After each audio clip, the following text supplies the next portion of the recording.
தமிழகமெங்கும் கிளைகள் கொண்ட அண்ணமால் institute of hotel management and hospital management படிப்பில் சேர்வதற்கான அட்மிஷன் நடைபெறுகிறது.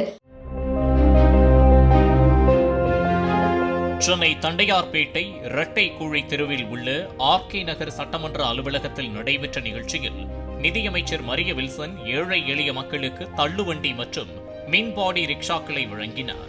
பயனாளிகளிடம் எதற்காக இந்த வண்டி வாங்குகிறீர்கள், என்ன செய்ய போகிறீர்கள் என ஒவ்வொருவரின் குடும்ப சூழ்நிலைகள் குறித்து கேட்டறிந்து நலத்திட்டங்களை அமைச்சர் வழங்கினார். அப்போது விபத்தில் கால் இழந்த இளைஞருக்கு வேலை வாய்ப்பு வழங்க வேண்டும் என பெண்மணி ஒருவர் கண்ணீர் மல்க விடுத்த கோரிக்கைக்கு நிச்சயம் உதவுவதாக அமைச்சர் உறுதியளித்தார்.